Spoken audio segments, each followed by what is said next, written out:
We all carry burdens that shape our perceptions of the world and ourselves. Yet, we were never meant to bear these burdens alone.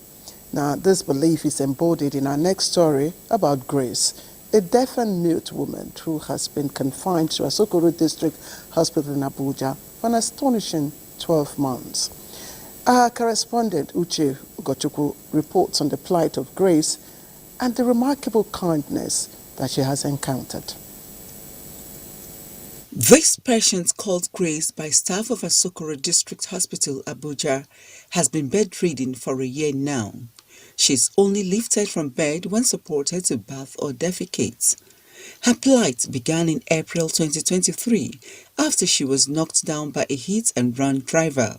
The accident and emergency unit received her from Gwarinpa General Hospital that referred her here so that she could be attended to by the orthopedic surgeons because she fractured her hip, her pelvis, when she was hit by the vehicle. When she came, she was also very helpless. She had so many injuries. We were doing dressing for her, and we had to look for how to feed her and clothe her.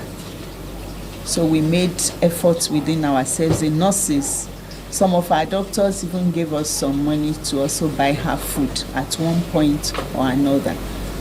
So when we realized that the man was not coming back, the man that brought her, and there was nobody coming to check up to see her as a relative, we had to make a formal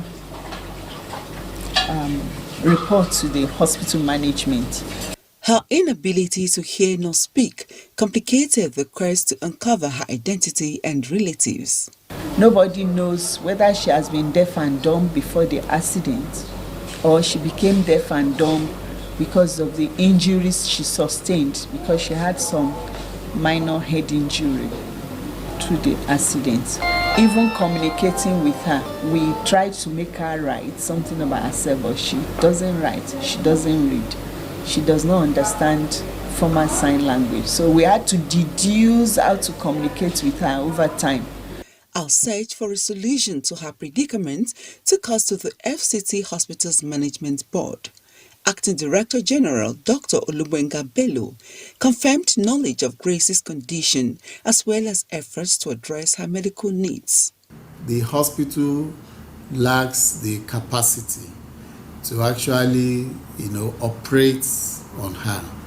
But because of no relations, it's difficult to refer her elsewhere because without any relation or anybody taking responsibility, it will be difficult to effect that referral. My plea is for, Nigerians that may know her to come forward, and then for good-spirited, kind-hearted Nigerians to come forward and support our treatments and care. We also visited the FCT Social Welfare Department, Area 10, Abuja, seeking solutions to the plight of Grace. We've already launched seeking for some, for funds. So we are even expecting the hospital to give exact estimate of what it costs. So now look at where we will have a waiver, because when she was in Gwarinpa Hospital, all the necessary things that she need was on. And taking her to Asokoro is with the hospital. They were expecting to use their professional, to tell us what. Because when they wrote for us to evacuate, we told them we cannot evacuate her to take her to our facility until when her health status improves. Because a rehabilitation center is not a hospital.